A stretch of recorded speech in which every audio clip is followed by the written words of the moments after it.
கிறிஸ்தியசுக்குள் மிகவும் அன்பழைக்கப்பட்ட சகோதர சகோதரிகளே, இந்த நாளிலும் கூட நமது வாழ்நாளில் ஒரு நாளை கூட கொடுத்து பிதாவிய தேவனையும் ஆண்டவர் இயேசு கிறிஸ்துவையும் துதிக்கும் சோதனை நேரத்தை தந்ததற்கு நான் நன்றிகளையும் துணியும் சோதனையை எடுத்துக் கொள்வோம். அது மட்டுமில்லாமல் காரைக்குடியின் அன்பின் வாழ்த்துக்களை நமது சபையார் அனைவருக்கும் அன்பின் வாழ்த்துக்களையும் தெரிவித்துக் கொள்கிறோம். ஸோ இன்னைக்கு நம்ம பார்க்க போகிற பாடத்தோட தலைப்பு என்ன அப்படிங்கும் போது இவரே என் சிநேகிதர் அப்படிங்கிற தலைப்பின் கீழே நம்ம ஒரு சில காரியங்களை நம்ம இன்னைக்கு சிந்தனைக்குள்ள எடுத்துக்கலாம். ஸோ லாஸ்ட் வீக் என்ன பார்த்தா ஞாபகம் இருக்குங்களா? இவரே என் நேசர் அப்படிங்கிற தலைப்பின் கீழே நம்ம ஒரு சில காரியங்களை பார்த்தோம். ஸோ நம்ம எங்கே இருந்து பார்த்தோம் அப்படின்னு பார்க்கும்போது உன்னத பாட்டில் 10ஆம் வசனத்துக்கு மேலே இருந்து 14ஆம் வசனம் வரைக்கும் பார்த்துருந்தோம். ரைட் தானே? உன்னத பாட்டு 10ஆம் அதிகாரத்துல இருந்து 14ஆம் வசனம் வரைக்கும் பார்த்துருந்தோம். ஸோ அந்த வசனங்கள்ல இவரே என் நேசர் அப்படிங்கிற அடிப்படையில சபை மற்ற மக்களுக்கு, அதாவது திருச்சபையா இருக்கலாம், இல்ல புறஜாதியா இருக்கலாம், திரள் கூட்டமா இருக்கலாம், இல்ல புறஜாதி ஜனங்களா இருக்கலாம், இல்ல மற்ற பெயர் சபை அமைப்புகளா இருக்கலாம், தங்களை நோக்கி யார் இந்த கேள்வியை முன்வைக்கிறாங்களோ அவர்களுக்கு முன்பாக சாட்சியா கிறிஸ்துவை குறித்து சொல்லக்கூடிய விஷயங்கள் என்ன, கிறிஸ்து சபைக்கு எப்படிப்பட்டவராக இருக்கிறார் அப்படிங்கிற குறித்து சபை பேசின விஷயங்களாக கிறிஸ்துவை குறித்து சபையுடைய புரிதல் என்ன அப்படிங்கறது ஓரியன்டான விஷயங்களை தான் என்ன பண்ணோம்னா லாஸ்ட் வீக் நம்ம பார்த்தோம். எது வரைக்கும் பார்த்து முடிச்சிருக்கோம் அப்படின்னு பார்க்கும்போது 14ஆம் வசனம் வரைக்கும் பார்த்து முடிச்சிருக்கோம்.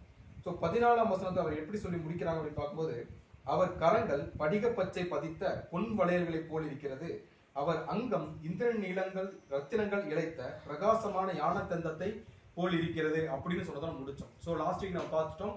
ரொம்ப ஸ்ட்ராங்கா விசுவாசத்திலையுமே சரி, தேவனுடைய ஞானத்திலையுமே சரி, பரிசுத்திலையுமே சரி யார் இருக்கிறது அப்படின்னா ஆண்டவராகிய இயேசு கிறிஸ்து.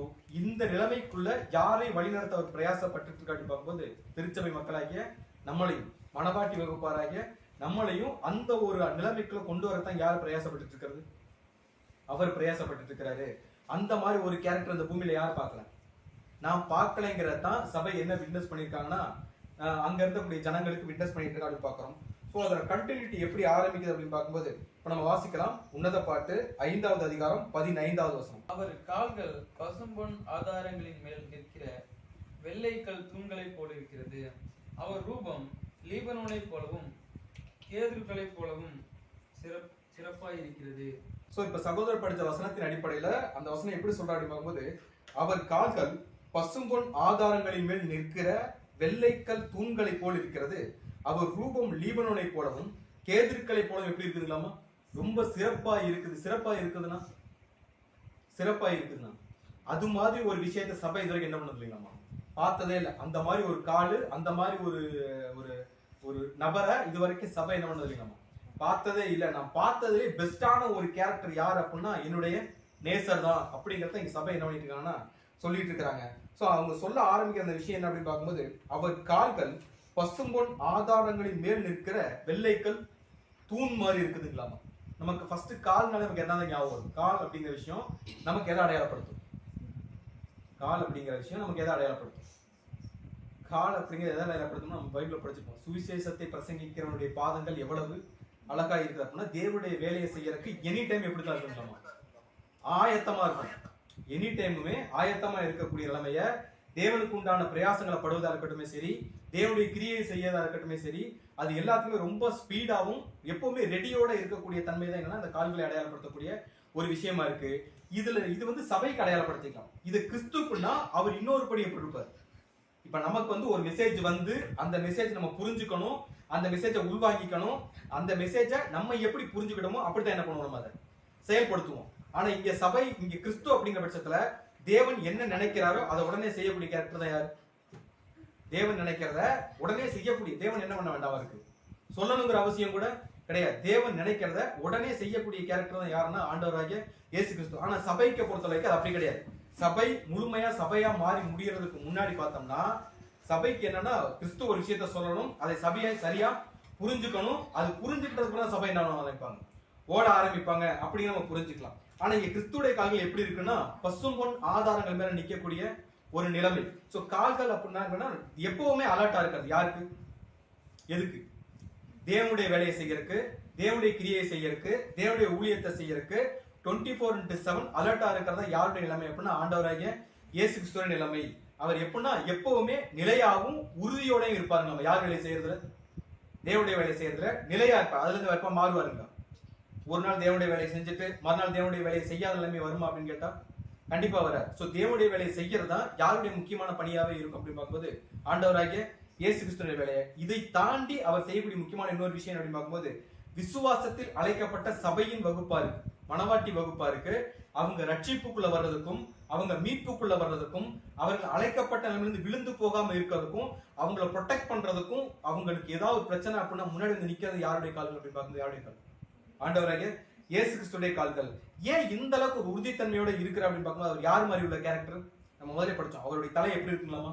தங்கமயமா இருக்குதுன்னா அவர் யார் மாதிரி உள்ள கேரக்டர்?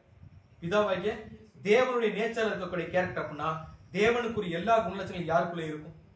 நம்ம ஒரு வசனம் கூட வாசிக்கலாம். எபிரேயருக்கு எழுதின நிருபம் 13வது அதிகாரம் 8ஆம் வசனம். இயேசு கிறிஸ்து நேற்றும் இன்றும் என்றும் எப்படி இருக்கிறவங்களாமா? மாறாதவராய் இருக்கிறார். ஆக்சுவலா மாறாதவங்க பேர் யாருக்கு தான் கரெக்டா இருக்கும்? பிதாவாகிய தேவனுக்குரிய பேர். ஆனா இயேசு கிறிஸ்து என்னைக்கு மரணத்துக்குள்ள போயிட்டு மரணத்தை ஜெயிச்சு ஈடுபலியை செலுத்தி சபைக்கு ஒரு அழைப்பை நியமிச்சு குடிச்சிட்டாரோ அப்பவே அவர் யாரோட நிலைமைக்கு போயிட்டாரு? நான் ஜெயம் கொண்டு என் பிதாவின் சிங்காசனத்தில் உட்கார்ந்து இருக்கிறது போல அப்படிங்கன்னா தேவனுடைய அந்த ஒரு சாகாமை அப்படிங்கிற நிலைமைகளை யார் போயிட்டது? எவர் லாஸ்டிங் சொல்லுவோம்ல. சோ தேவன் எப்படி மாறாதவராக இருக்கிறாரோ அதே மாதிரி கிறிஸ்து எப்படிதான் இருப்பாருங்களா? அவர் நம்மளை எந்த நோக்கத்துக்காக அழைச்சாரோ அந்த நோக்கத்துல யாரை கொண்டு வந்து சேர்த்துருவாரு? அதுல அவர் அந்த அளவுக்கு உறுதியா நிற்கிறார்களாமா. இந்த அளவுக்கு உறுதி எங்க இருந்து வந்திருக்கு? இன்னொரு வருஷோட வாசிக்கலாம். மல்கியா 3வது அதிகாரம் 6ஆம் வசனம். நான் கர்த்தர், நான் மாறாதவர், ஆகையால் யாக்கோபின் புத்திரராகிய நீங்கள் நிர்மூலமாகவில்லை. சோ இன்னைக்கு நம்ம எல்லாம் உயிரோட இருக்கிறதுக்கு காரணமே என்ன அப்படின்னு பார்க்கும்போது அவருடைய காலில் எங்க நிக்கிறதாங்களா? அந்த பசும்பொன் ஆதாரங்களின் மேல் நிக்கிறதுக்கு காரணம் தான் இன்னைக்கு யார் நிர்மூலமாகிறது இல்ல. சோ தேவனுடைய நிலைமையில, தேவனுடைய அந்த ஒரு அழைப்புல, தேவனுடைய குணலட்சணங்களை இங்க யார் தரிச்சிட்டு இருக்காங்க? ஆண்டவராக இயேசு கிறிஸ்து தரிச்சிட்டு இருக்கிறதுனால மட்டும்தான் இன்னைக்கு யாருடைய வாழ்க்கை நிர்மூலத்துக்குள்ள போல பண்ணணும்னா நம்முடைய வாழ்க்கை. இன்னைக்கு நம்ம எல்லாம் உயிரோட இருக்கிறோம், அந்த அழைப்புக்குள்ள இருக்கிறோம், அந்த ரட்சிப்புக்குள்ள இருக்கிறோம் அப்படின்னாலே அதுக்கு மெயினான ரீசன் யார் அப்படின்னா ஆண்டவராகிய இயேசு கிறிஸ்து. அன்னைக்கு செலுத்தி தீர்த்த ஈடுபலி இன்னைக்கு வரைக்கும் யாருக்கு அப்ளை ஆயிட்டு? சபைக்கு இன்னைக்கு வரைக்கும் அப்ளை ஆயிட்டு இருக்கு அப்படின்னு பார்க்கிறோம். சோ இவ்வளவு வலிமை, எவ்வளவு வலிமை அப்படின்னு பார்க்கும்போது இப்ப கிறிஸ்து பாடுகளுக்குள்ள போய் தான் ஒரு மரணத்துக்குள்ள என்ன பண்ணிருக்காரு? போயிருக்கிறாரு. அநேக இக்கட்டுக்களை யாரு பார்த்துன்னா ஆண்டவராகிய இயேசு கிறிஸ்து பார்த்திருக்காரு. நம்ம 1ஆம் அதிகாரத்துல படிச்சோம். அதான் என்னன்னா சபை இன்னைக்கு பாடுகளுக்குள்ள இருக்கு அப்படின்னா இந்த பாடுகள் யாருக்கும் அப்ளை ஆவாங்க? கிறிஸ்துவுக்கும். அந்த பாடுகள் யாருக்கும் வலிக்கும்? சபை ஒரு பாடம் இருக்குன்னா அந்த பெயின் இங்க யாருக்கும் ஃபீல் ஆகும்? ஆண்டவராகிய இயேசு கிறிஸ்து. அன்னைக்கு ஈடுபலியை செலுத்தி தீர்த்திருந்தாலுமே கூட இன்னைக்கு வரைக்கும் ஒரு பாடுகளுக்குள்ள இருக்கக்கூடிய கேரக்டர் யாருன்னா நமக்காக யாரு பாடுகளுக்குள்ள ஆண்டவராகிய இயேசு கிறிஸ்து இருக்கிறான்னா இந்த அளவுக்கு பாடுகளுக்குள்ள வந்துமே கூட இப்ப நம்ம வந்து ஒரு நபரை பாதுகாக்க ஒரு லெவலுக்கு ரிஸ்க் எடுப்போம். ரைட்டு தானே?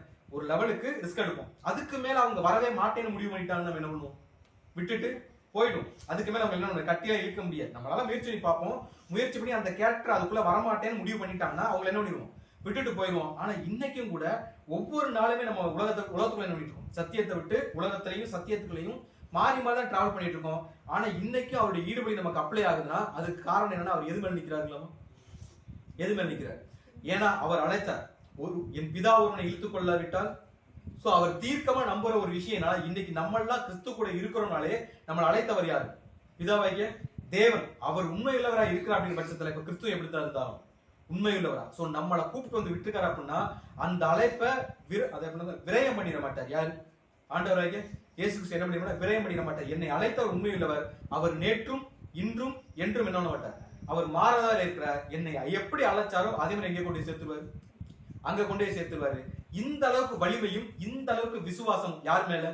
ஒண்ணு தேவன் மேல, இன்னொன்னு நம்ம எப்படியாவது இந்த அழைப்புல என்ன பண்ணிடுவோம் வந்துருவோன்ற விசுவாசம் கிறிஸ்துக்கு இந்த அளவுக்கு ஸ்ட்ராங்கா இருக்கிறதுக்கான காரணம் என்ன அப்படின்னு பார்க்கும்போது அந்த வசனத்துல சபை என்ன சொல்லுதுன்னா அவர் கால்கள் பசும் பொன் ஆதாரங்களின் மேல் நிற்கிற வெள்ளைக்கல் தூண் மாதிரி இருக்கலாம். பசும் பொன் ஆதாரம்னா பசும் பொன்னால ஏதோ சொல்லுவோம் பசும் பொண்ணு லிட்டரலா கேட்கிறேன். பசும் பொண்ணு பொண்ணாலே சுத்தமான பொண்ணு, என்ன கலக்காத பொண்ணு, செப்பு கலக்காத பொண்ணுன்னு சொல்லுவாங்கல்ல. செம்பு கலந்துச்சுன்னா தான் அந்த அந்த கோல்டு என்ன பண்ண முடியும், நம்ம யூஸ் பண்ண முடியும். அது ஒரு ரிங்காவோ இல்ல செயினாவோ நம்ம மாத்தணும் அப்படின்னா என்ன மிக்ஸ் பண்ணுவாங்க? செம்பு மிக்ஸ் பண்ணுவாங்க. ஆனா இங்க என்ன சொல்லியிருக்காங்க, இவர் நிக்கிற கோல்டு எப்படிப்பட்ட கோல்டுனா சுத்தமான பசும்பொன், எந்த ஒரு கலப்புமே இல்லை. ரைட் தான்? அது கோல்டுனா 24 கேரட், அதுல எந்த ஒரு கலப்புமே இல்லாத ஒரு கோல்டு தான் இப்ப யார் நின்றுட்டு இருக்கிறதுங்களா? யார் நிக்கிறது? ஆண்டவராகிய இயேசு கிறிஸ்து. சோ இந்த கோல்டு யார் அடையாளப்படுறது நமக்கு நல்லாவே தெரியும். பிதாவாகிய தேவனுடைய குணலட்சணங்கள், அவருடைய அன்பு, நீதி, ஞானம், வல்லமை. இது மட்டும் தானே அப்படின்னு கேட்டா இது வந்து பிரதானமான குணலட்சணங்கள். இன்விசிபிளா உள்ளுக்குள்ள இருக்க விஷயங்களை பார்த்து நம்ம சங்கீதங்களை படிச்சிருக்கோம். அவர் வந்து மிகுந்த இரக்கமும் மகா உருக்கமும் நீடிய சாந்தமும் மிகுந்த கிருபையும் உள்ளவர், மிகுந்த தயவும் உள்ளவர் அப்படிங்கிற பட்சத்துல இது எல்லாத்தையும் இப்ப யாருக்கு அப்ளை பண்ணிட்டு இருக்கிறாரு? சோ நம்ம பண்ணக்கூடிய பாவங்கள்ல இருந்து நம்மளை காப்பாத்தின அவருடைய இரக்கம், அவருடைய கிருபை, அவருடைய தயவு எல்லாத்தையும் வச்சு நம்மளை ப்ரொடெக்ட் பண்ணி எப்படியாவது இந்த அழைப்புகளை நம்ம உறுதியா மாத்தணும்னு போராடி இருக்க ஒரு கேரக்டர் தான் யார் அப்படின்னு ஆண்டவராகிய இயேசு கிறிஸ்து. இப்படி போராடுற ஒரு கேரக்டர் நான் என்ன பண்ணதுல சோ அவர் இங்க உறுதியா நிக்கிறாரு அப்படின்னா அவர் நிக்கிறதுன்னா சொல்லல, அது என்ன பசும்பொன் ஆதாரம். ஆதாரம்னா பேஸ்மெண்ட்னு சொல்லுவாங்கல்ல, பசும்பொன்னால ஒரு பேஸ்மெண்ட் போட்டு அந்த பேஸ்மெண்ட் மேலதான் யார் நிக்கிறது? நம்ம கால்களை லிட்டரலா பார்த்துப்போம். இந்த பிசிக்கலையே நம்ம உடம்புலயே ரொம்ப ஸ்ட்ராங்கான ஒரு பகுதினா என்னன்னா கால் தான், ரைட்டு தானே? ஆனா கால் வந்து ரொம்ப ஸ்ட்ராங். எப்படி சொல்றது, இப்ப நம்ம வீட்டுக்கு ஒரு வீடு கட்டுறோம்னா பில்லர் கட்டுவாங்கல்ல, பில்லர் தான் அந்த வீட்டுல என்னவா இருக்கும்? ரொம்ப ஸ்ட்ராங்கான ஒரு விஷயமா இருக்கும். மத்த இடத்துல யூஸ் பண்ற சிமெண்ட்டை விட எங்கேதான் அதிகமான சிமெண்ட் அதிகமான விஷயங்களை யூஸ் பண்ணுவோம் அப்படின்னா அந்த பில்லர் தான் அதிகமாக யூஸ் பண்ணுவோம். காரணம் அந்த வீட்டையே தாங்கி பிடிக்க போற விஷயம் என்னது? காலு தான். ஐ மீன் அந்த பில்லர் தான். அந்த மாதிரிதான் ஒரு மனுஷனுடைய சரீரத்தை தாங்கி பிடிக்கிற ஒரு விஷயம் தான் என்னது? கால். சயின்டிபிக்கா கால் எப்படி இருக்கும் அப்படின்னு பார்த்தோம்னா ஒரு அடியில 1/3 தான் என்னது? ஒரு ஸ்கொயர் ஃபீட் எடுத்துக்கிட்டோம்னா அதுல 1/3 தான் என்னதுங்களாமா? கால்.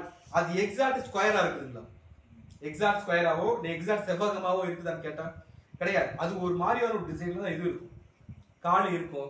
ஆனா சயின்டிஸ்ட் என்ன சொல்றாங்கன்னா இந்த மாதிரி அமைப்புள்ள ஒரு பொருள் வந்து ஏறக்குறை 80 கிலோ வெயிட்ட ஏறக்குறை 70 இருந்து 80 வருஷம் தாங்கிறது அப்படிங்கிறது என்ன கிடையாதுங்களாமா? பாசிபிளே கிடையாது. ஆனா தேய்மானம் ஆகுதுன்னு கேட்டா காலு கீழே வந்து ஸ்ட்ராங்கான பேஸ்மெண்ட் இருக்கா? தோல் தான் இருக்கும். கடினமான பகுதி என்ன இருக்காது? காலு கீழே இருக்காது. பாதை எப்படி தான் இருக்கும்? ரொம்ப சாஃப்டா தான் இருக்கும். ஆனா அதுதான் என்டையர் பாடி என்ன பண்ணுதுங்களாமா? தூக்கி சுமக்குது. அது மாதிரி இன்னைக்கு பாதம்னால இன்னொரு விஷயம் ஞாபகம், சபை கடைசி கால திருச்சபை. இப்ப கடைசி காலத்துல திருச்சபைய பாதுகாக்கக்கூடிய கால்கள் மாதிரி தான் யாருடைய கால்கள் இருக்குதுங்களாமா? சோ நமக்கு ஒரு அடி விழுகுது, அங்க யாருக்கு விழுகும்? இது ஆண்டவராகிய இயேசு கிறிஸ்துக்குள். நம்மளுக்கு ஒரு பிரச்சனைனா முன்னாடி வந்து நிற்கக்கூடிய கால்கள் யாருடைய கால்கள் அப்படின்னா ஆண்டவராகிய இயேசு கிறிஸ்துடைய கால்கள். எந்த அளவுக்கு அவர் அந்த அதுல நிலைச்சிருக்கிறார் எப்படின்னா அந்த அந்த எப்படி சொல்லலாம், அந்த பசும்பொன் ஆதாரத்துல கிறிஸ்து தன்னை எந்த அளவுக்கு உட்படுத்திட்டு இருக்காரு அப்படின்னு பார்க்கும்போது இந்த வசனம் வாசிக்கலாம். யோவான் 15வது அதிகாரம் 10வது வசனம். நான் என் பிதாவின் கற்பனைகளை கைக்கொண்டு அவருடைய அன்பிலே நிலைத்திருக்கிறது போல நீங்களும் என் கற்பனைகளை கைக்கொண்டிருந்தால் என்னுடைய அன்பிலே நிலைத்திருப்பீர்கள். கிறிஸ்து அந்த நிலைமையில, எந்த நிலைமையில? ஏறக்குறைய நம்ம கணக்குப்படி 2000 வருஷத்துக்கு முன்னாடி மரணத்துக்குள்ள போனாலுமே கூட அந்த ஈடுபடி இன்னைக்கு வரைக்கும் நமக்கு அப்ளை பண்ணிட்டு இந்த ஜனங்கள் விழுந்து போயிடக்கூடாதுன்னு சொல்லிட்டு நம்ம இதுல படிப்போம்ல, தாமதிக்கிறார் என்று எண்ணுகிறபடி நம்முடைய வாக்கு தத்தங்களை குறித்து எப்படி இருக்கிறது இல்லாம தாமதமெல்லாம் இருக்கிறது, ஒருவனும் கெட்டு போயிடக்கூடாது யார் வெயிட் பண்ணிட்டு இருக்கிறது? இன்னைக்கு வரைக்கும் இவ்வளவு பொறுமையா வெயிட் பண்றது காரணம் என்ன அப்படின்னு பார்க்கும்போது அவர் எப்படி சொல்றாங்களாமா? 15ஆம் அதிகாரம் 10ஆம் வசனம் வாசிக்கும் போது, சோ நான் என் பிதாவின் கற்பனைகளை கைக்கொண்டு அவருடைய அன்பிலே நிலைத்திருக்கிறது போல. எதுல நிலைச்சிருக்காருங்களாமா? அவருடைய அன்பு. அந்த பசும்பொன் ஆதாரம் என்னன்னா பியூரான லவ். யார் மேல? இந்த ஜனங்கள் மேல தேவன் வச்ச அன்பு. எங்க வச்ச அன்பு? ஆதியாகமத்துல வச்ச அந்த அன்பு இன்னைக்கு வரைக்கும் தேவனுக்கு என்ன பண்ணுது? மாறவே இல்லை. சோ அந்த அன்புல தான் யாரை வச்சிருக்காரு அப்படி போகும்போது இந்த அன்பை ஏன் பசும்பொண்ணுக்கு பண்றாரு அப்படி போகும்போது கொரிந்தியர்ல படிச்ச அன்பு சகலத்தையும் தாங்கும், சகலத்தையும் நம்பும், சகலத்தையும் சகிக்கும், சகலத்தையும் விசுவாசிக்கும். இந்த இடத்துல அன்பை தூக்கிட்டு ஞானத்தை வச்சோம்னு வைங்களேன், நமக்கு இது அப்ளை ஆகுமான்னு கேட்டா, ஞானத்தின்படி நம்ம பண்றது தப்பான்னு கேட்டா தப்பு, அவருடைய நீதியின்படி தப்பான்னு கேட்டா தப்பு. சோ இது எல்லாத்துக்குள்ளேயும் நம்மளை எதுல பேஸ் பண்ணி பாக்குறாரு அப்படிங்கும்போது அவருடைய அன்பை அடிப்படையாக செய்யணும்ன்றாங்களாமா.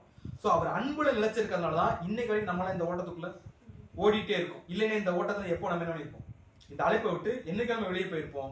இந்த நிமிஷம் வரைக்கும் இந்த அழைப்பை விட்டு வெளியே போகாம தேவனுக்கு பிரியமான ஓட்டத்தை ஓடுறதுக்கு வாய்ப்பு மறுபடியும் நமக்கு கிடைக்குது அப்படின்னாலே அதுக்கு காரணம் என்னன்னா இந்த பாத அங்கங்களாகிய நம்ம எதுல இணைஞ்சிருக்கிறோம்?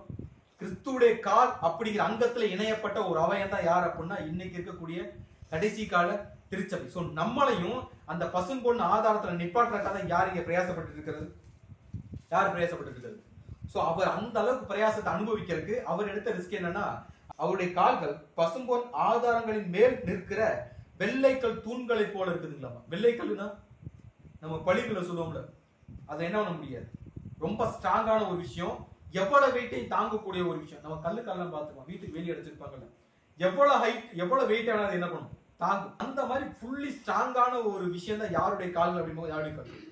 ஆண்டவராகிய இயேசு கிறிஸ்துடைய கால்கள் எவ்வளவு லோடு வச்சாலுமே சரி, யாரு சபை நிமித்தம் வரக்கூடிய பாடுகள் இருந்தாலும் சரி, சபை நிமித்தம் வரக்கூடிய கஷ்டங்கள் இருந்தாலும் சரி, யார் செய்ய ரெடியா இருக்கிறது?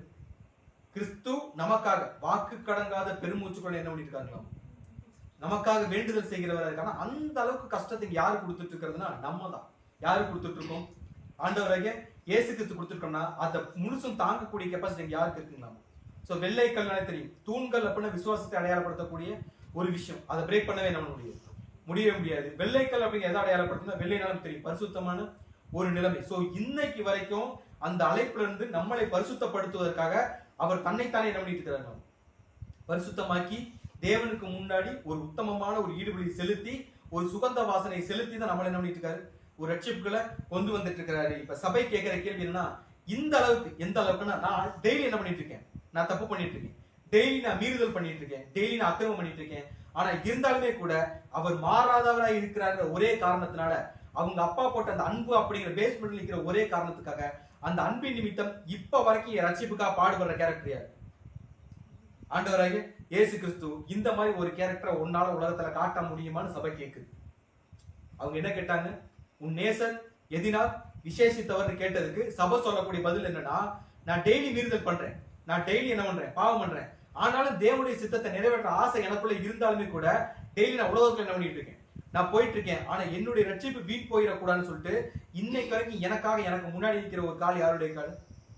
ஆண்டவராகிய இயேசு கிறிஸ்துடைய கால் நிக்குது. அப்படின்னா இது மாதிரி உலகத்துல ஒன்னால யாரையாவது காட்ட முடியுமான்னு சபை ஒரு கொஸ்டின் கேட்குது. யார்கிட்ட? அவங்க திரள் கூட்டமா எடுத்துக்கலாம், எருசலேமின் குமாரத்திகள் திரள் கூட்டம், பெயர் சபை அமைப்பு, புறஜாதி அமைப்பு, நம்ம யார்கிட்ட பேசுறோமோ அந்த ஒரு கேரக்டர். சோ அந்த ஒரு கேரக்டர் சொன்னோம்னா, இப்படி ஒரு கேரக்டர் உலகத்துல நம்மளை யார்ட்டையும் காட்ட முடியுமான்னு? ஏன்னா அவர் ஒருவர் மட்டும்தான் ரட்சகருங்கிறது. யார் மட்டும்தான்? ஆண்டவராகிய இயேசு கிறிஸ்து மட்டும்தான். அவருக்கு சப்ஸ்டியூட்டிங் என்ன கிடையாது. அவருடைய ரத்தத்துக்கு மாற்று ரத்தம் இங்க உலகத்துல நம்முடைய பலி என்ன நிவர்த்தி செய்யற மாதிரியான ஒரு விஷயமே இங்க என்ன கிடையாது. இல்ல அப்படிங்கிறத சபை இங்க என்ன பண்ணிட்டு இருக்காங்கன்னா சொல்லிட்டு இருக்காங்க. சோ எந்த அளவுக்கு ஒரு பரிசுத்தமா விசுவாசத்துல உறுதியா இருந்திருக்கு அப்படின்னு பார்க்கும்போது வசனம் வாசிக்கலாம். 1 பேதுரு 5வது அதிகாரம் 9வது வசனம். விசுவாசத்தில் உறுதியாயிருந்து அவனுக்கு எதிர்த்து நில்லுங்கள். உலகத்தில் உள்ள உங்கள் சகோதரிடத்திலே அப்படிப்பட்ட பாடுகள் நிறைவேறி வருகிறது என்று அறிந்திருக்கிறீர்களா? விசுவாசத்தில் உறுதியா இருந்து யாருக்கு எதிர்த்து நிக்கணுங்களாமா? சாத்தானுக்கு எதிர்த்து நிக்கணும். ஏன்னா இப்ப அது மாதிரி நிக்கக்கூடிய ஒரு கேரக்டர்னா, இப்ப நமக்காக அவர் நிக்கிறார். இதே கண்டிஷன் கடைசி வரைக்கும் இருக்குமான கேள்வி கேட்டார். சோ இந்த இடத்த யாரு இங்க பிடிச்சுக்கணும்? அவருடைய மனவாட்டியா மாறிட்டோம்னா நம்ம அவருடைய சரீரமாவும் மாறிடும். அவருடைய சரீரமா நம்ம மாறிட்டோம்னா அவருடைய அந்த பாடுகளை இங்க யாருக்கும் பங்கு இருக்கு, நமக்கும் பங்கு இருக்கு. அவர் எப்படி விசுவாசத்துல உறுதியா இருக்கிறாரோ அவருடைய அங்கமா இல்ல அவருடைய அவயமா மாற அழைக்கப்பட்ட சபையாகிய நம்மளும் எப்படிதான் இருக்கணும், விசுவாசத்தில் உறுதியா இருந்து யாரை எதிர்த்து நிக்கணும்? அவனுக்கு எதிர்த்து. எவனுக்கு? எதிராளியாக பிசாசானவன் சொல்ற அந்த ஒரு கேரக்டருக்கு நம்ம எதிர்த்து நிற்கக்கூடிய அந்த ஒரு கெப்பாசிட்டி யார் தான் வளர்த்துக்கணும்? யார் வளர்த்துக்கணும்? சோ அவருடைய பாத அங்கங்களா இருக்கக்கூடிய நமக்கு இன்னொரு முக்கியமான ஒரு குவாலிட்டி என்ன அப்படின்னு போது, யாக்கோபு 2வது அதிகாரம் 1வது வசனம். என் சகோதரரே, மகிமையுள்ள நம்முடைய கர்த்தராகிய இயேசு கிறிஸ்துவின் விசுவாசத்தை எப்படி பற்றிக்காதீங்க. பட்சபாதத்தோடனா அவர் மேல வைக்கிறது மட்டும்தான் விசுவாசம். அந்த விசுவாசத்தை இன்னொருத்தர் என்ன பண்ணிடக்கூடாது, நம்ம கொடுத்துடக்கூடாது. இந்த பக்கமும் சரி இந்த பக்கமும் சரி அப்படி நம்ம யோசிக்காம ஒரு கேள்வி கேட்டோம்னா, சரினா எந்த பக்கம் மட்டும்தான் இருக்கும்? கிறிஸ்து எந்த பக்கம் இருக்கிறாரோ அது மட்டும்தான் என்னது சரி. அவரை விட்டுட்டு வேற யோசிக்கிறது எல்லாமே எப்படித்தான் இருக்கலாம், தப்பாதான் இருக்கும். இப்ப கிறிஸ்து எப்படி பிதாவுடைய அன்புலயே என்ன பண்ணிட்டு இருக்காரு, நினைச்சிருக்காரு. அவருக்கு ஏதாவது ஆல்டர்னேட்டிவ் இருக்குதுங்களா? பிதா என்ன நினைக்கிறாரோ அதை மட்டும்தான் யார் செய்வா? ஆண்டவராகிய இயேசுக்கு செய்வாரு. இப்ப கிறிஸ்து தலையா இருக்கிறார் அப்படின்னா கிறிஸ்து என்ன நினைக்கிறாரோ அதை மட்டும் தான் யார் செய்யணும்? சபை செய்யணும். அதை தாண்டி மத்ததை செஞ்சு அப்படின்னா நமக்குள்ள என்ன வந்துச்சுக்கலாமா? பட்சபாதம் வந்துருச்சு. நமக்கு கிறிஸ்துவ வேணும், உலகமும் வேணும். கிறிஸ்துவுடைய வேலையும் செய்வோம், உலகத்தோட வேலையும் செய்வோம். அப்படி செய்ய முடியுமான்னு கேட்டு ஒரே நேரத்துல 2 எஜமானுக்கு என்ன பண்ண முடியாது, ஊழியம் என்ன பண்ண முடியாது, செய்ய முடியாது. ஒண்ணு இந்த பக்கம் நில்லுங்க, இல்லைன்னா அந்த பக்கம் நில்லுங்க. கிறிஸ்துவோட நிலைமை அதுல இருந்து மாறவே மாறாது. எதுல இருந்து? அந்த பசும்பொன் ஆதாரத்தின் மேல காலை வச்சுட்டாரு அப்படின்னா அந்த காலை என்ன பண்ண மாட்டார், எடுக்க மாட்டார். அவருடைய உறுதித்தன்மை, அந்த ஸ்ட்ராங்கான விசுவாசம் இங்க யாருக்குள்ள இருக்கணும்? அவருடைய அந்த அங்கத்துல பாத அங்கங்களா இணைய வந்திருக்கிற சபைக்கு எந்த நிலைமை இருக்கணும் அப்படின்னா இந்த நிலைமை இருக்கணும். இந்த உறுதியான விசுவாசம். சாத்தானே எதிர்த்து வந்தாலும், இன்னைக்கு நம்மள சாத்தானை எதிர்த்து வரானான்னு கேட்டா நமக்கு வரதுல உலகத்துல இருந்து வரக்கூடிய சின்ன சின்ன ஆபத்துகள் தான். கிறிஸ்துவுக்கு அந்த மாதிரி பெரிய ஆபத்துகள் இங்க யாருக்கு வரதில்லை, நமக்கு வரதில்லை. ஆனா அந்த சின்ன சின்ன விஷயங்களே கூட நம்மளால என்ன பண்ண முடியல, அதையே நம்மளால ஃபேஸ் பண்ண முடியாம விழுந்து போயிட்டு இருக்கு அப்படிங்கிற பட்சத்துல, ஆனா கிறிஸ்துவுக்கு வரக்கூடிய ஆபத்துக்களே ஒருவேளை வந்தாலும் அந்த சாத்தானை எதிர்த்து நிற்கக்கூடிய திராணி யாருக்கு வேணும்? சபைக்கு வேணும். அப்படி வேணும் அப்படின்னா அவர் எது மேல நிக்கிறாரோ நம்மள எது மேலதான் நிக்கணும். சோ இந்த உலகத்துல கிறிஸ்து எப்படி அன்பின் கண்ணால எல்லாத்தையும் பாக்குறாரோ, சபையை அழைக்கப்பட்ட நம்மள எப்படிதான் பார்க்கணும். தமிழ்ல ஒரு பழமொழி சொல்லுவாங்கல்ல, அன்பின் கண்ணில் குற்றம் இல்லைன்னு சொல்லுவாங்க. சோ ஒரு கண்ணுல அன்பு இருந்துச்சுன்னா நமக்கு முன்னாடி நடக்கிற எதுவுமே என்னவா தெரியாது, தப்பா தெரியாது. தேவன் அனுமதிச்சிருக்காரு, அது நடக்குது அப்படிங்கிற சிந்தனை தான் இருக்குமே ஒழிய அதை ஜஸ்டிஃபை பண்ணவோ அதை நம்ம ஒரு அளவுகோல் வச்சு அளக்கவோ என்ன பண்ண மாட்டோம். சோ அந்த நிலைமைக்குள்ள சபை வர்றதுக்கு காரணமா இருக்கிறது யார் அப்படின்னா ஆண்டவராகிய இயேசு கிறிஸ்து. சோ அந்த அளவுக்கு ஒரு பரிபூரணமான ஓட்டத்தை யார் ஓடி முடிச்சுன்னா கிறிஸ்து ஓடி முடிச்சிருக்காரு. யாருக்காக? சோ அந்த அளவுக்கு அவர் எந்த அளவுக்கு ஸ்ட்ராங்கா இருந்திருக்காரு சொல்ல வாசிக்கலாம். சோ 1 யோவான் 2வது அதிகாரம் 25ஆம் வசனம். நித்திய ஜீவனை அளிப்பேன் என்பதை அவர் நமக்கு செய்த வாக்குத்தத்தம். யாருக்கு கொடுக்கிற வாக்குத்தத்தம்? அவர் ஸ்ட்ராங்கா ஓடுனதுனால அவருக்கு என்ன கிடைச்சிருக்கு? நித்திய ஜீவன் கிடைச்சிருக்கு. அந்த பாதத்துல எந்த கால்னா அந்த பசும்பொன் ஆதாரங்களின் மேல் நிக்கிற கால்ல நம்முடைய பாதங்களை என்னைக்கு இணைச்சிருக்கிறோமோ அன்னைக்கு நமக்கு என்ன கிடைக்கும்? அவருக்கு கிடைச்ச அதே விஷயத்தை யாருக்கு தர ரெடியா இருக்கிறாரு? நமக்கும் தர ரெடியா இருக்கிறாரு. அதை வாங்கிக்க வேண்டிய கடமையும் பொறுப்பும் தான் யாருக்கு இருக்குன்னா நமக்கு இருக்கு. அதை வாங்குறோமா விட்டுறோமா அப்படிங்கிறது யாருக்கு எழுத இருக்குது. சோ அந்த பாதத்திலே நம்ம இருந்துட்டோம்னா நமக்கு எந்த பிரச்சனையுமே கிடையாது. அந்த கால்களை விட்டு நம்முடைய பாதங்களை எடுத்து வெளியே வந்துட்டோம் அப்படின்னா நமக்கு என்ன கிடைக்காது? அந்த வாக்குத்தத்தம். எந்த வாக்குத்தத்தம்? நித்திய ஜீவனை அளிப்பேன் என்பதே அவர் உங்களுக்கு சொன்ன வாக்குத்தத்தமா இருக்குதுன்னா அது யாருக்கு அப்ளை ஆகாது. யாருக்கு அப்ளை ஆகாது? நமக்கு இங்க என்ன அப்ளை ஆகாது. சோ அவருடைய மனவாட்டி வகுப்பாரா இருக்கணும் முடிவு பண்ணிட்டாலே முதல்ல நம்ம செய்ய வேண்டிய விஷயம்னா அந்த கால்கள்ல நம்முடைய பாதங்களை என்ன பண்ணிக்கணும்? போய் இணைச்சுக்கணும். அந்த கால் எங்கே இருக்கோ நம்முடைய பாதங்கள் எங்கேதான் இருக்கணும்? அங்கேயே இருக்கணும். அந்த பாதங்கள் தெய்வீக குணலட்சணங்கள் இருந்துச்சுன்னா இந்த பாதங்கள் எங்கேதான் இருக்கணும்? அந்த ஒரு நிலைமையில இருக்கணும். அப்படி இருக்கிறவங்களுக்கு மட்டும் தான் அவர் சொல்லக்கூடிய விஷயம் என்னன்னா, எனக்கு கிடைச்ச அந்த சேர், எந்த சேர்? நான் ஜெயம் கொண்டு என் பிதாவின் சிங்காசனத்தில் இருக்கிற அந்த நித்திய ஜீவன் அல்லது சாகம் அப்படிங்கிற விஷயத்த யாருக்கும் தர ரெடியா இருக்காங்க. சோ அப்படி தர்றேன்னு சொன்னவர் சபைக்கு எப்படிப்பட்டவராக இருக்கிறார் அப்படின்னு பார்க்கும்போது அவர் ரூபம், அதாவது உன்னத பாட்டு 5வது அதிகாரம் 15ஆம் வசனம் இறுதி பகுதி வாசிக்கும் போது அவருடைய ரூபம் லீபனோனை போலவும் கேதுருக்களை போலவும் எப்படி இருக்குதுங்களாமா? சிறப்பா இருக்குதுல. சிறப்பா இருக்க முதல்ல பார்த்துட்டோம். அவர் மாதிரி பெஸ்ட் இந்த உலகத்துல என்ன கிடையாது, இனி யாருமே கிடையாது. பெஸ்ட்னால யார் மட்டும்தான்? ஆண்டவராகிய இயேசு கிறிஸ்து மட்டும்தான். அவர் தான் யார்?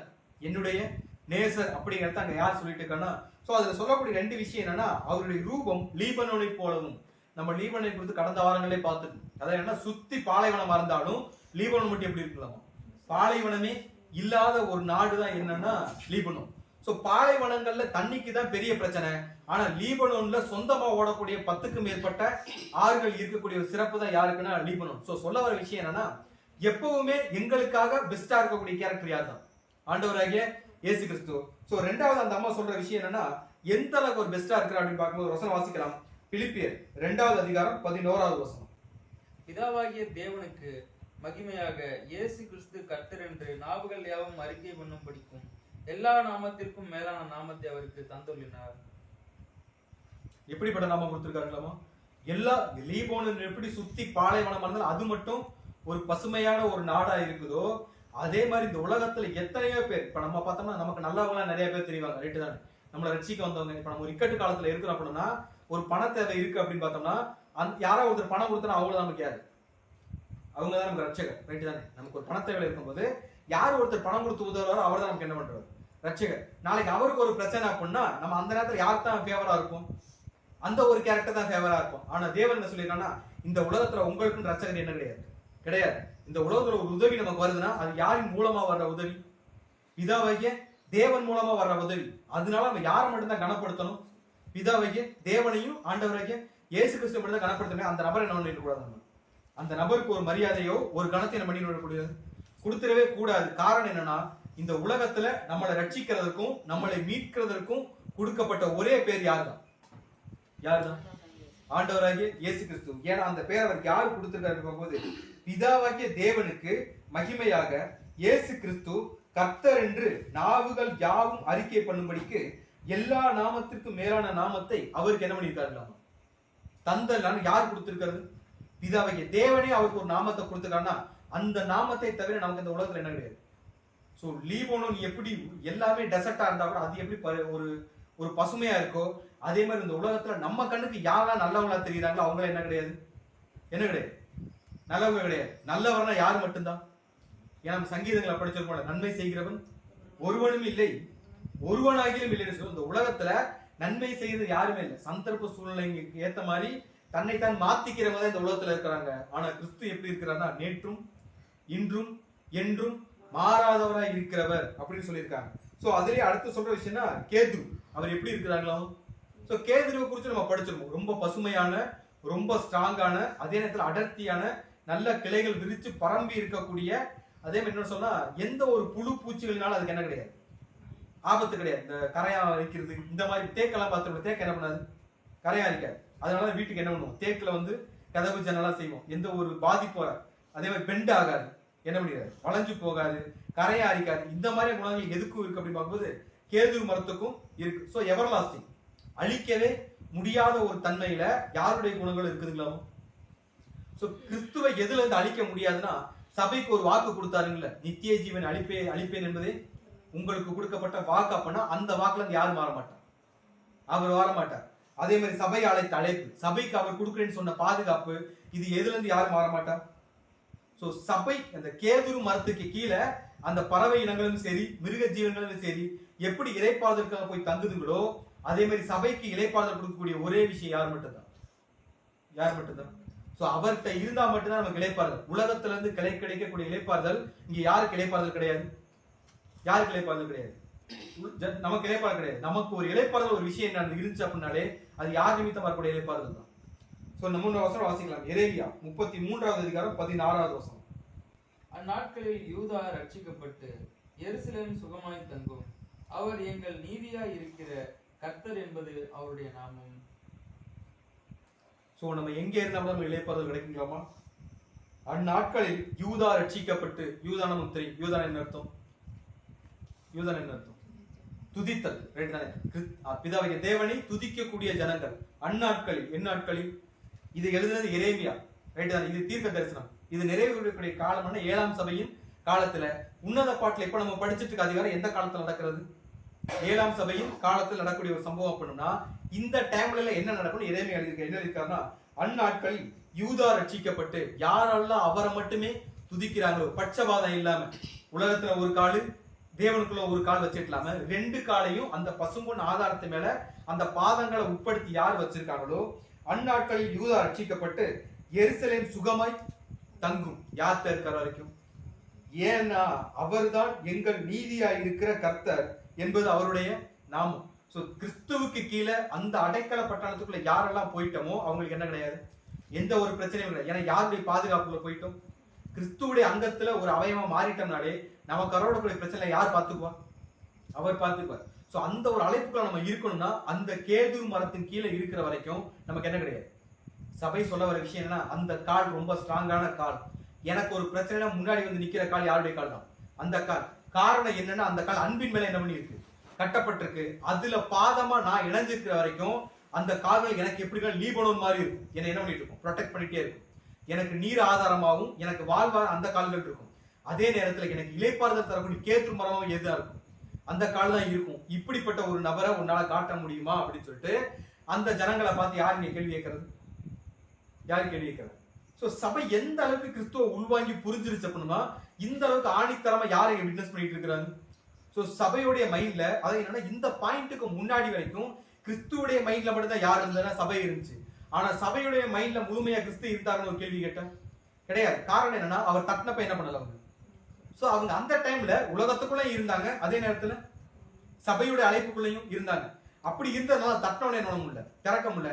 பட் தேவன் ஒரு பனிஷ்மெண்ட்டை கொடுத்து, இல்ல அவங்களுக்கும் அவருக்கும் நடுவில் ஒரு பிணைப்பை துண்டிச்சு கொஞ்சம் தூரம் போனதுக்கு அப்புறம் தான் சபைக்கு தான் அழைக்கப்பட்ட நிலைமை என்னன்னு தெரிஞ்சு, அந்த அழைப்போட உறுதி என்னன்னு புரிஞ்சு, அதை புரிஞ்சுக்கிட்டு இவர் தான் என் நேசன் சபை என்னைக்கு முடிவு பண்ணுச்சோ, தன்னை எத்தனை பேர் அடிச்சாலும் சரி, எத்தனை பேர் என்னை அவமானப்படுத்தினாலும் சரி, எத்தனை பேர் என்னை காயப்படுத்தினாலும் சரி, அவங்களுக்கு முன்னாடி இவர் தான் என் நேசன் உறுதியா சாட்சி கொடுக்கக்கூடிய ஒரு ஒரு உறுதித்தன்மை யாருக்குள்ள இருந்துச்சுக்கலாம். காரணம் என்னன்னா, அந்த கால்கள் எங்க இருக்குதோ இந்த பாதம் எங்கதான் இருக்கும், அங்கதான் இருக்கும். அந்த கால்கள் பசும்பொன் ஆதாரத்துல இருந்துச்சுன்னா அந்த கால்களுடைய பாதங்கள் எங்கதான் இருந்தாலும் அந்த ஆதாரத்துல இருந்தாகணும். சோ கிறிஸ்துவுடைய உறுதித்தன்மை இங்க யாருக்கு வந்திருக்குது? சபைக்கு வந்திருக்கு. சோ கிறிஸ்து சபையை எப்பவுமே விட்டு கொடுக்க மாட்டார் அப்படிங்கிறது எந்த அளவுக்கு உண்மையோ அதே நேரத்துல சபை கிறிஸ்துவ என்னைக்கு முழுமையா புரிஞ்சுக்குச்சோ அதுக்கு பிறகு சபை என்ன பண்ணாது கிறிஸ்துவ விட்டு கொடுக்கவே கொடுக்காது. யாரு வந்தாலும் கிறிஸ்துவ டைரக்டா விட்னஸ் பண்ணக்கூடிய கெப்பாசிட்டி யாருக்கு வந்திருக்கலாமோ சபைக்கு வந்துடும். சோ அப்படிப்பட்ட நிலைமையில இருக்கக்கூடிய சபைக்கு கிறிஸ்து எப்படிப்பட்டவராக இருக்கிறார் அப்படின்னு பார்க்கும்போது இப்போ வசனங்களை வாசிக்கலாம். உன்னத பாட்டு 5வது அதிகாரம் 16வது வசனம்.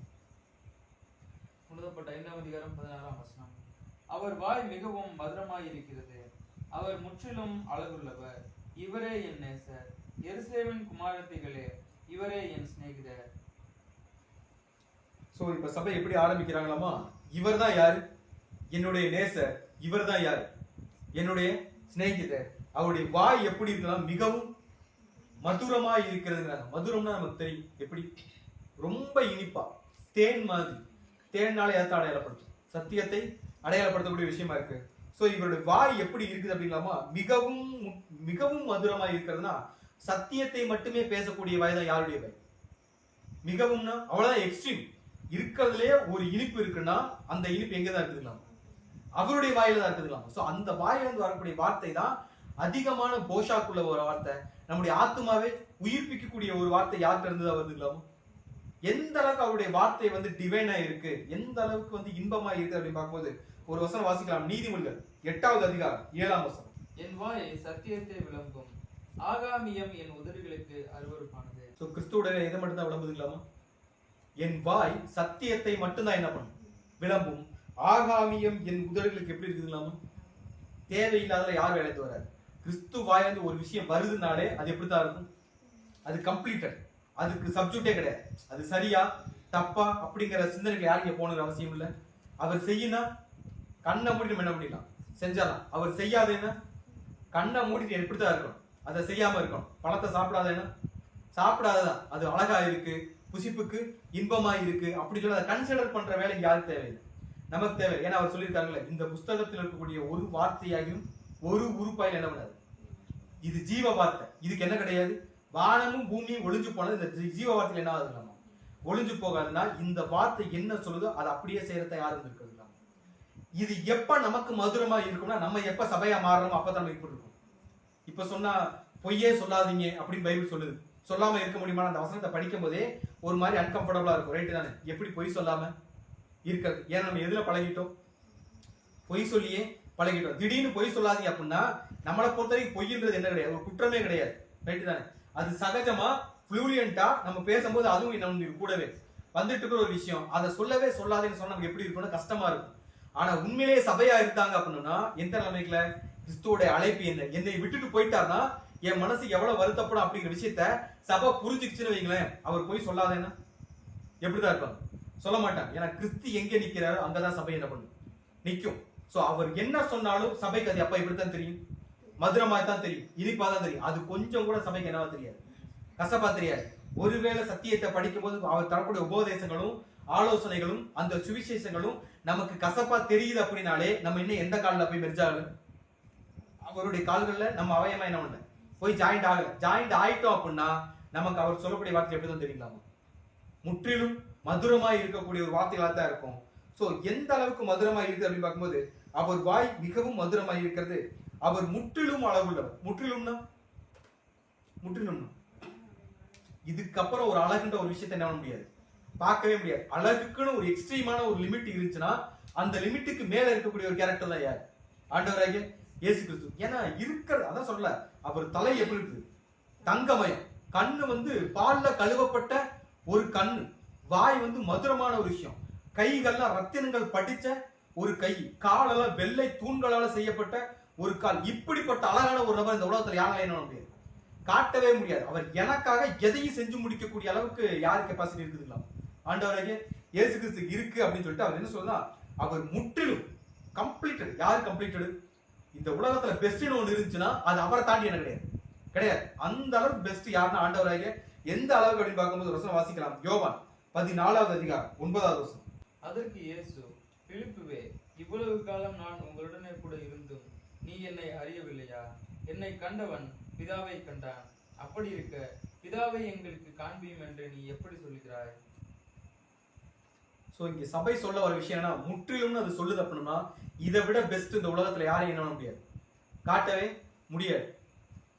சோ அந்த அளவுக்கு யாருக்கு ஈக்குவலா அவர் இருக்கிறார்னா பிதாவையே தேவனுக்கு. என்னை கண்டவன் யாரையும் கண்டான், பிதாவையும் கண்டான். சோ அந்த அளவுக்கு தேவனுடைய நேச்சரா, தேவனுடைய குணாதிசயங்கள் மத்தியில தேவனுடைய தன்மையை அப்படியே இங்க ரெஃப்ளெக்ட் பண்றக்கூடிய ஒரு கேரக்டர் தான் யாரு இல்லாம யாரு, ஆண்டவராகிய தேவனுடைய வாயிலிருந்து எப்படி ஒரு தகாத வார்த்தைகள் வராதோ அதே மாதிரி யாருடைய வார்த்தைகள் வாயிலிருந்து வராது, கிறிஸ்துடைய வாயிலிருந்தும் வராது. தேவன் எப்படி பரலோகங்களில் உயர்ந்தவரோ பூமியில வந்து பிறந்து வாழ்ந்து மரிச்சவங்கல்ல தேவனுக்கு பிரியமான ஊழியம் செஞ்சவங்க எத்தனையோ பேர் இருக்கிறாங்க. அவங்க எல்லாத்த விட பெஸ்ட் யாருன்னு கேட்டா ஆண்டவராகிய இயேசு கிறிஸ்து மட்டும்தான். அவருக்கு ஆப்போனன்ட் இந்த உலகத்துல என்ன கிடையாது. அவர் மாதிரி ஒரு ஓட்டத்தை அவர் மாதிரி வேணா ஓடலாம், ரைட் தானே? சபையோட அழைப்பு இப்படிதான் வந்திருக்கு. அவரை மாதிரியா எடுத்துட்டு ஓடுறதா யாருடைய வேலை, சபையுடைய வேலை. ஆனா அவராவே நம்மளால முழுசா மாற முடியுமானா அது யார் கையில மட்டும் தான் இருக்கு, தேவனுடைய சித்தத்துக்குள்ளதான் இருக்கு. ஏன்னா அந்த அளவுக்கு அவருக்கு சப்ஜெக்டே இல்லை. அந்த ஓட்டத்தை யாருனால என்ன பண்ண முடியாது, ஓடவே முடியாது. அப்படிங்கிற ஒரு மைல் ஸ்டோனை தான் யார் செட் பண்ணி வச்சிருக்கிறது, ஆண்டவராகிய. சோ லாஸ்ட் மினிட் வரைக்கும் பிதாவிய தேவனுடைய சித்தத்தை மட்டுமே செஞ்சு மரணத்துக்குள்ள போனவர் தான் யாருன்னா ஆண்டவராகிய இயேசு கிறிஸ்து. அவர் எந்த அளவுக்கு சொல்றார் அப்படிங்கும் போது இந்த ஓட்டத்தை சபை என்னைக்கு முடிவு பண்ணுதோ அப்பதான் சபை என்ன சொல்றதுன்னா அவர் முற்றிலும் அழகுள்ளவர். எந்த அளவுக்கு அவர் அழகா இருக்கிறார் அப்படின்னு பார்க்கும்போது இதை சபை உணரணும். ஃபர்ஸ்ட் யார் மட்டும்தான் அழகுள்ளவர், யார் நமக்கு யார் அழகா தெரியுவா? ஃபர்ஸ்ட் உலகத்துல அழகுன்ற ஒரு டெஃபினேஷன் இருக்குல்ல, ஆனா நம்ம கண்ணுக்கு யார் அழகா தெரியுவா? நம்ம கண்ணுக்கு யார் அழகா தெரியுவா? நம்மளை யார் அதிகமா நேசிக்கிறாங்களோ, நம்ம யார அதிகமா நேசிக்கிறோமோ, நம்மளை யார் அதிகமா கேர் பண்றாங்களோ, நமக்கு ஒரு பிரச்சனைக்கிறப்ப யாரு முன்னாடி வந்து நிக்கிறாங்களோ அவங்க தான் யாருக்கு அழகா தெரிவாங்க, யாருக்கு அழகா தெரிவாங்க. உலகத்துல அழகுக்கு எவ்வளவு டெஃபினேஷன் இருந்தாலும் நமக்கு அந்த டைம்ல யாரு ஹெல்ப் பண்றாங்களோ அவங்க தான் நமக்கு என்னவா இருப்பாங்க, அழகா இருப்பாங்க. அதுக்கப்புறம் அழகை குறித்த பார்வை யாருக்கு மாறிடும்? அதுக்கு முன்னாடி லட்சம் பேர் நமக்கு முன்னாடி வந்து நின்னாலும் நம்ம கண்ணுக்கு யாரும் தெரிய மாட்டாங்க, அவர் தெரிய மாட்டாங்க. நம்ம கண்ணுக்கு நமக்காக யார் இருக்கிறாங்களோ அவங்க மட்டும் யார் கண்ணுக்கு தெரிவாங்க, நம்ம கண்ணுக்கு தெரிவாங்கன்னா இப்ப சபையுடைய கண்ணுக்கு யார் மட்டும்தான் தெரியுது. சோ இந்த சபை உணர்ந்த உடனே சபை செய்ய வேண்டிய முக்கியமான ஒரு விஷயம் என்னன்னா, இவ்வளவு நேரம் சபை செஞ்சுட்டு இருந்துச்சு ஒரு விஷயம். இவ்வளவு நேரம் சபை என்ன வேலை பார்த்துட்டு இருந்துச்சு? உன்னத பாட்டு 5ஆம் அதிகாரத்துல இவ்வளவு நேரம் சபை என்ன பண்ணிட்டு இருந்தான்னு கேட்கிறேன். கிறிஸ்துவ பத்தி என்ன பண்ணிட்டு இருந்தாங்க, யாருக்கு பிரசங்கம் பண்ணிட்டு இருந்தாங்க? எருசலேமின் குமாரத்திகள். இந்த அதிகாரத்துல முதல்ல படிச்சோம், ஞாபகம் இருக்கும்னு நினைக்கிறேன். அவங்க என்ன பண்ணவங்கன்னா சபை கிறிஸ்துவ தேடி வரும்போது அவங்க அடிச்சவங்க, ரைட்டு தானே? காவலாளிகள் சபையை அடிச்சவங்க, சபையை துன்பப்படுத்தினவங்க, சபை மேல இருந்த போர்வையை விலக்கி சபையை ஏறக்குறைய அவமானப்படுத்தினாங்க. அவமானம் புரியுதுங்களா? நிர்வாணப்படுத்த முயற்சி பண்ணவங்களுக்கு தான் சபை இப்ப என்ன பண்ணிட்டு இருக்கீங்க, கிறிஸ்து யாருன்னு விட்னஸ் பண்ணிட்டு இருக்காங்க. இப்ப திருச்சபை அழைக்கப்பட்ட நம்முடைய வேலை என்ன அப்படின்னு பார்க்கும்போது வசனம் வாசிக்கலாம். 1 யோவான் 4ஆம் அதிகாரம் 15ஆவது வசனம். 15ஆம் வசனம். இயேசுவானவர் தேவனுடைய குமாரன் என்று அறிக்கை பண்ணுகிறவன் எவனோ அவனில் தேவன் நிலைத்திருக்கிறார், அவனும் தேவனில் நிலைத்திருக்கிறான். சோ யோவான் எழுதின விஷயம் எங்கன்னா இது கடைசியில எழுதுனது. எப்ப? ஏறக்குறை யோவான் வெளிப்படுத்தின விஷயம் எழுதுன கொஞ்சம் முன்னாடி எழுதின விஷயம் தான் என்னன்னா இந்த யோவான் எழுதின இந்த நிருபம். அங்க எழுதின விஷயத்த இங்க சபை என்ன பண்ணிருக்கா, உன்னதப்பட்ட சாலமோன் இங்கிலீஷ்ல எழுதியிருப்பார். இப்ப அவர்தான் அழகுள்ளவர்னு சபை என்ன பண்ணி ஆகணும், என்ன பண்ணி ஆகணும், அறிக்கை பண்ணி ஆகணும். அவர்தான் சிறந்தவர்னு சபை என்ன பண்ணி ஆகணும், அறிக்கை பண்ணி ஆகணும். அவர்தான் நல்லவர், அவர்தான் என்னை ரட்சிக்க வந்தவர், அவர்தான் என்னுடைய ஈடுபலி, அவர்தான் என்னுடைய மீட்பன்னு சொல்லிட்டு இந்த உலகத்துக்கு சபை என்னைக்கு அறிக்கை பண்ணுதோ அன்னைக்கு தான் நம்ம யாராவே இருக்க முடியும். சோ அவர்தான் கிறிஸ்துன்னு என்னைக்கு அறிக்கை பண்ணுதோ அன்னைக்கு தான் அவர் நம்மள என்ன பண்ணுவார், நிலைத்திருப்பார். இல்லைன்னா ஏன்னா அவர் யாருன்னு நமக்கு தெரியல அப்படிங்கிறப்ப நம்ம அவர் வந்து நம்மளை இழைச்சிருக்கான வாய்ப்பு என்ன கிடையாது. நம்ம 2 கதவை பூட்டி வச்சுட்டு உள்ள வாங்கன்னு வர முடியுமா? அது முடியவே முடியாது. இப்ப சபை என்ன பண்ணுதுன்னா ஓபன் பண்ணி வச்சிருக்கு 2 கதவையும். நீங்க எப்ப வேணா உள்ள வரலாம். அதே நேரத்துல இந்த வீட்டுக்குள்ள வர்றதுக்கு வேற யாருக்கு என்ன கிடையாது, ரேட்ஸ் கிடையாது. நீங்க மட்டும்தான் அழகுள்ளவர். சோ அந்த சபை சொல்லி முடிக்கிறது எப்படி முடிக்கிறாங்கன்னா எந்த அளவுக்கு அழகா இருக்கு அப்படின்னு பார்க்கும்போது நம்ம மத்தேயில படிச்சுப்போம். மத்தேயு 3ஆம் அதிகாரம் 17ஆவது வசனம். மத்தேயு 3ஆம் அதிகாரம் 17ஆம் வசனம். அன்றையும் வானத்திலிருந்து ஒரு சத்தம் உண்டாகி, இவர் என்னுடைய நேசகுமாரன், இவரில் பிரியமாய் இருக்கிறேன் என்று உரைத்தது. இந்த சம்பவம் எப்ப நடந்துச்சு ஞாபகம் இருக்குங்களா? அவர் ஞானஸ்தானம் எடுத்தப்ப, அதாவது என்ன, தேவனுடைய ஜீவியத்தை ஸ்டார்ட் பண்ண டைம். அப்பதான் வந்து ஒரு சிவியரான ஒரு ஆக்ஷன்ல யார் போறது. சோ இனிமேல் அவருடைய வாழ்க்கை முழுக்க யாருக்கு தான், அவர் எப்ப மரணத்துக்குள்ள போறாரு தெரியல. 3 வருஷம் இருப்பாருல்ல, அந்த 3 வருஷ காலமும் தேவனுக்கான வேலையை மட்டுமே செய்ய வேண்டியது யாருடைய பொறுப்பு? இங்க ஆண்டவராகிய இயேசு கிறிஸ்துடைய பொறுப்பு. அப்படின்னா அந்த டைம் ஸ்டார்ட் ஆகும் போது தேவன் சொன்ன ஒரு அப்ரிசியேஷன் என்னன்னா, இவரே என்னுடைய நேச குமாரன், இவரில் நான் என்னவா இருக்கிறேன். சோ சபை சொல்லுது அவர் எந்த அளவுக்கு அழகா இருக்கிறவர்னா, அவருடைய அழகை யார் அங்கீகாரம் பண்ணிருக்கிறது? யார் அங்கீகாரம் பண்ணிருக்கிறது? பிதாவைய தேவன் ஃபர்ஸ்ட் அங்கீகாரம் பண்ணார், ரைட் தானே? உலகத்துல இந்த அப்ரிசியேஷன் யாருக்காவது கிடைச்சிச்சுன்னு கேட்டா, இவர் என்னுடைய நேசகுமாரன், இவரினால் பிரியமா இருக்கிறேன் அப்படிங்கிற அப்ரிசியேஷன் இந்த உலகத்துல வேற யாருக்காவது கிடைச்சிச்சுன்னு கேள்வி கேட்டோம்னா யாருக்குமே கிடைக்கல. யாருக்கு மட்டும் தான் கிடைச்சிச்சு. சோ இந்த அப்ரிசியேஷன் இன்னொரு டைம் கிறிஸ்துவுக்கு கிடைச்சிச்சு. எப்ப அப்படின்னு பார்த்தோம்னா இன்னொரு வசனம் வாசிக்கலாம். யோவான் 12வது அதிகாரம் 28வது வசனம். 28வது வசனம். பிதாவே உமது நாமத்தை மகிமைப்படுத்தும் என்றார். அப்பொழுது மகிமைப்படுத்தினேன், இன்னமும் மகிமைப்படுத்துவேன் என்கிற சத்தம் வானத்திலிருந்து உண்டாயிற்று. இந்த வசனத்தை கவனிச்சுங்களா? பிதாவே உமது நாமத்தை மகிமைப்படுத்தும் என்றார், அப்பொழுது மகிமைப்படுத்துவேன், இன்னமும் மகிமைப்படுத்துவேன் என்கிற சத்தம் வானத்திலிருந்து உண்டாயிற்று சொல்ல. இந்த வசனம் எப்ப சொன்ன வசனம்? இதுக்கு அடுத்த அதிகாரம் என்ன ஆரம்பிக்கிறது அப்படின்னு பார்க்கும்போது 13ஆம் அதிகாரத்தை பார்த்தோம்னா யோவான் 12ல படிச்சுட்டு இருக்கோம். 13ஆம் அதிகாரம் என்ன ஸ்டார்ட் ஆனா பஸ்கா பண்டிகை ஸ்டார்ட் ஆகும். அதுக்கப்புறம் யார் பேச போறது இல்ல, அதுக்கப்புறம் யார் பேச போறது? அதுக்கப்புறம் பேச போற பஸ்கா பண்டிகை ஸ்டார்ட் ஆகி கெத்செமனேக்குள்ள போயிட்டா அவர் யாருடைய கையில ஒப்பு கொடுக்கப்பட்டுவார்னா, பூமியின் இருதயத்தின் கேராஃப்ல அவர் போயிடுவார்னா, அதுக்கப்புறம் யார் பேச போறது இல்ல? தேவன் பேச போறது இல்ல. சோ தேவன் சொன்ன, அதாவது மரணத்துக்குள்ள போறதுக்கு ஜஸ்ட் முன்னாடி கடைசியா தேவன் சொன்ன வார்த்தை என்னதான்? மகிமைப்படுத்தினேன் இன்னமும். சோ தேவன் இப்ப இந்த வார்த்தையை சொல்றாங்க என்ன அர்த்தம்னா, அவருடைய ஓட்டத்தை இங்க முழுமையா யார் அங்கீகரிச்சிட்டது? சோ ஃப்ரம் தி பிகினிங் அவர் இந்த ஓட்டத்தை ஆரம்பிக்கும் போது அவர் அப்ரிசியேட் பண்ண கேரக்டர் ஆண்டவராகிய இயேசு கிறிஸ்து, பிதாவாகிய தேவன். அதே மாதிரி அவர் ஓட்டத்தை முடிக்கும் போதும் அவர் அப்ரிசியேட் பண்ண ஒரு கேரக்டர் பிதாவாகிய தேவன். சோ அவருடைய வாழ்க்கை முழுசும் யாரு கண்ணுக்கு அழகா தெரிஞ்சிருக்கு? கிறிஸ்துவ குறிச்சு படிச்சிருக்கோம்ல, அவர் அழகும் இல்லை, சௌந்தரியம் இல்லை, பாடல்கள் ரொம்ப கஷ்டமான சூழ்நிலை இருந்தார்னா எல்லாருக்கும் அருவருப்பா தெரிஞ்ச ஒரு கேரக்டர் யாருக்கு மட்டும் டிவைனா தெரிஞ்சிருக்கிறாரு? பிதாவாகிய தேவனுக்கு மட்டும். இவன் தான் என் பையன், இந்த பாட்டுல யாருக்கு அனுபவிச்சுட்டு இருக்கான்? என்னுடைய சித்தத்தை நிறைவேற்றுங்கிறதுக்காக. சோ அந்த டைம் லைன் வரைக்கும் தேவனுடைய கண்களுக்கு அவ்வளவு அழகா தெரிஞ்சவர். கடைசி காலத்துல அவருடைய ஓட்டமும் அவருடைய ஈடுபடியும் அவருடைய பாடுகளும் என்னைக்கு சபைக்கு புரியுதோ அன்னைக்கு சபையுடைய கண்களுக்கு அவர் எப்படிதான் தெரிவாருங்களாமோ? எப்படி தெரிவாரு? பூரண அழகுள்ளவர். அவர் முற்றிலும் அழகானவர். அவர் மாதிரி ஒரு அழக இனிமேல் இந்த உலகத்துல என்ன பண்ண முடியாது, நம்மளால பார்க்கவே முடியாது. சபை என்னைக்கு புரிஞ்சுச்சோ அதுல இருந்து சபை யாரு பின்னாடி மட்டும்தான் போகும். சோ கிறிஸ்துவுக்காக என் ஜீவனை கொடுக்க என்னவா இருப்பேன், நான் ரெடியா இருக்கிற சிந்தனைக்குள்ள யார் வந்திருக்கோம்னா சபை வந்திருக்கோம். சோ சபை கிறிஸ்துவ குறிச்சு கடைசியா சொல்ற விஷயம் என்னன்னா, இவரே என் நேசர், இவரே என் சிநேகிதர். சோ இந்த ரெண்டு வார்த்தைக்கு ஒரு வித்தியாசம் இருக்கு. இவரே என் நேசர் அப்படிங்கிற வார்த்தை யாருக்கு அப்ளை பண்ணணும்? இவரே என் நேசர் அப்படிங்கிற வார்த்தையை சபை யாரை குறிச்சு சொல்லுதுன்னு கேட்க, கிறிஸ்துவ குறிச்சு. ஏன் அப்படின்னா இந்த இடத்துல நேசர்னு சொல்லக்கூடிய வார்த்தை என்னன்னா, நம்ம யார அதிகமா நேசர், அதாவது என்ன, இவங்களை தான் ரொம்ப பிடிக்கும்னு சொல்லுவோம்ல, யார சொல்லுவோம்? நமக்காக ஒருத்தர் என்ன வேணா செய்ய ரெடியா இருப்பார். எனக்காக அவர் என்ன செய்வார்? என்ன வேணா செய்வார். எனக்கு ஒரு நல்லது நடக்கணும்னா அவர் அதுக்காக எந்த ரிஸ்க் என்ன பண்ணுவார், எடுப்பார். அப்படிங்கிறவங்களை தான் நம்ம என்ன பண்ணுவோம், அதிகமா நம்ம நேசிப்போம். இப்ப சபை என்ன சொல்லுதுன்னா, அந்த மாதிரி எனக்காக ரிஸ்க் எடுத்த ஒரு கேரக்டர் தான் யாரு. சோ எப்படிப்பட்ட ஒரு ரிஸ்க் எடுத்துக்காட்டி பார்க்கும்போது 2 கொரிந்தியர் 5வது அதிகாரம் 21வது வசனம். நாம் அவருக்குள் தேவனுடைய நீதியா இருக்கும்படிக்கு பாவம் அறியாத அவரை நமக்காக பாவமாக்கினார். சோ சபை புரிஞ்சுக்கிட்ட விஷயம் என்னன்னா, நாம் அவருக்குள் யாரு? இப்ப இந்த நடக்க போற சம்பவத்துக்கும் இந்த சிலுவை மரணத்துக்கும் இந்த பாடுகளுக்கும் யாருக்கு பிரச்சனை கிடையாது. கிறிஸ்து இதை பண்ணணுங்கிற அவசியமே கிடையாது. எதுக்காக பண்ணினார்னா, நாம் அவருக்குள் தேவனுடைய நீதி ஆகும்படிக்கு. எதாகணுங்களாமா?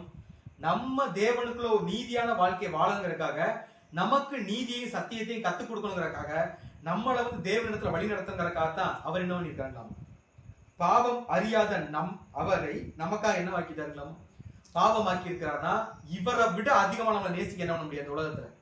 ஒரு கேரக்டரே கிடையாது. அந்த அளவுக்கு என்னை அதிகமா நேசிச்ச ஒருத்தர் தான் யாரு? இவரே என் நேசர். இந்த மாதிரி ஒரு கேரக்டர் உலகத்துல நம்மளால பார்க்க முடியுமா? முடியாது. சோ இவரே என் சிநேகிதர் அப்படின்னு பார்க்கும்போது இன்னொரு வசனம் வாசிக்கலாம். யோவான் 15:13 வசனம். ஒருவன் தன் சிநேகிதருக்காக தன் ஜீவனை கொடுக்கிற அன்பிலும் அதிகமான அன்பு ஒருவரிடத்திலும் இல்லை. சோ இப்ப நமக்காக அவர் ஜீவனை கொடுத்திருக்கான, அவர் நமக்கு என்னவுமா இருக்கிறாமா? சோ ஒருவன் தன் சிநேகிதருக்காக தன் ஜீவனை கொடுக்கிற அன்பிலும் அதிகமான அன்பு சோ அதை இங்க கொடுத்தது யார் மட்டும்தான்? யார் மட்டும்தான்? ஆண்டவராகிய. சோ எனக்கு சிநேகிதர்னு இந்த உலகத்துல சிநேகிதர்னா புரியுதுங்களா? நம்ம டைப் பண்ணிக்கிறோம், நம்முடைய நல்லது கெட்டதுல பகிர்ந்துக்கிற ஒரு விஷயம். ஃபேமிலிக்குள்ள கூட ஒளிவு மறைவுன்னு இருக்கும். யார்கிட்ட ஒளிவு மறைவு இருக்காது? நண்பர்கள் மத்தியில் என்ன இருக்காது? அது அவரே சொல்லியிருப்பார், பரலோக ராஜ்யத்தின் ரகசியங்களை உங்களுக்கு மட்டும் என்ன பண்ணியிருக்கேன், வெளிப்படுத்தி இருக்கேன் அப்படின்னா அவர் நம்மளை என்னவாவும் பார்க்கிறாரு. சோ அந்த அளவுக்கு ரொம்ப இன்டிமேட்டா இருக்கக்கூடிய ஒரு கேரக்டர் யாருன்னா சபைக்கு கிறிஸ்து, அதே மாதிரி கிறிஸ்துவுக்கு சபை.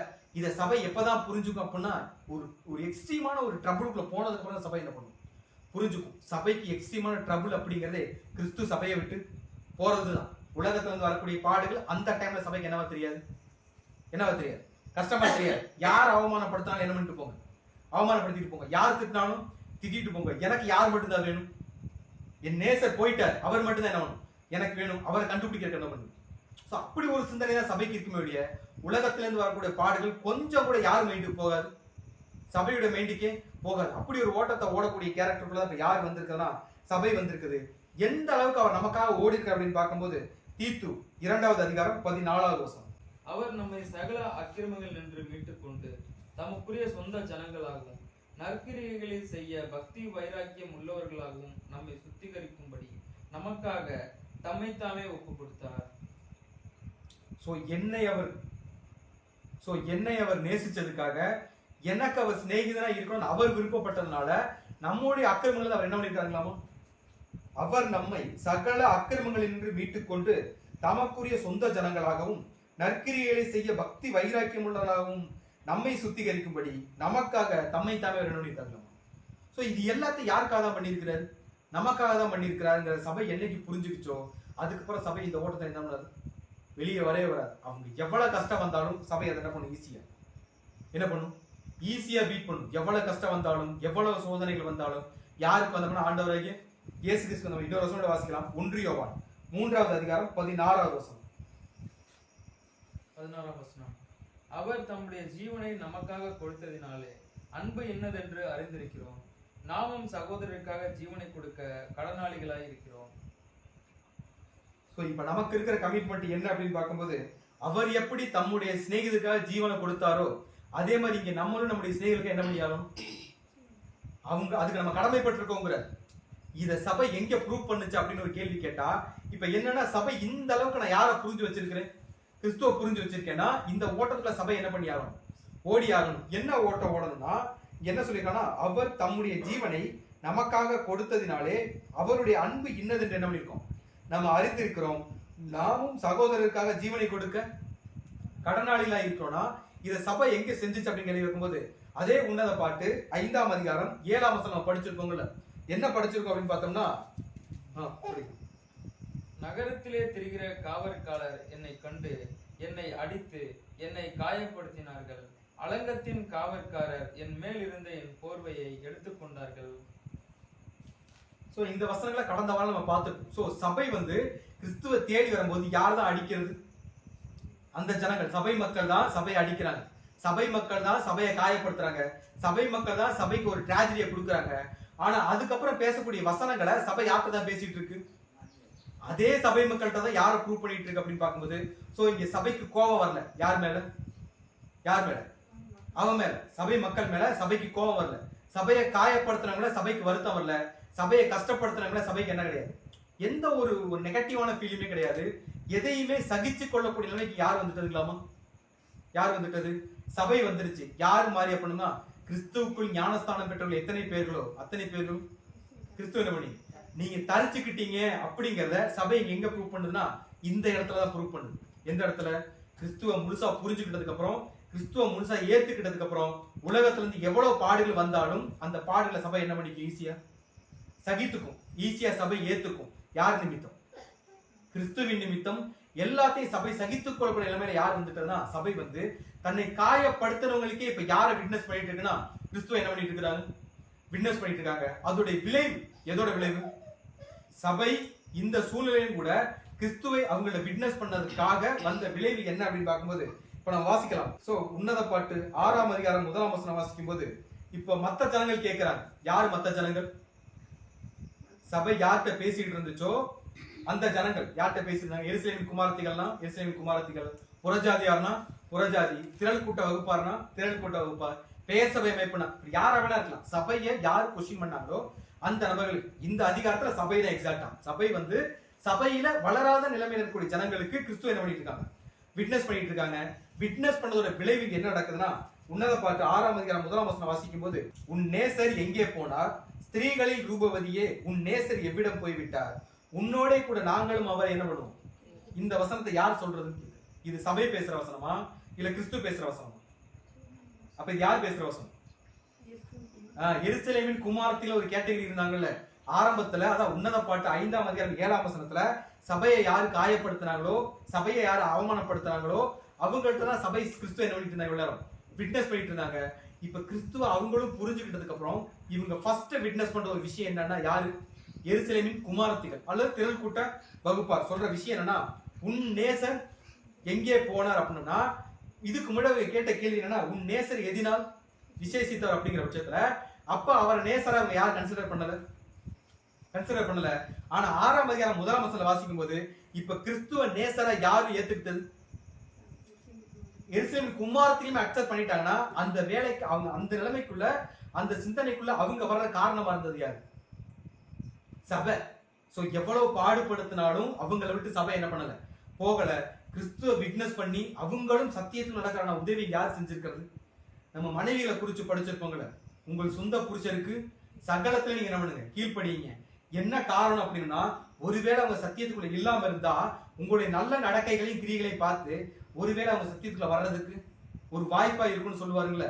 இப்ப அந்த விஷயத்த இங்க யார் பண்ணி காட்டுறது? சபை.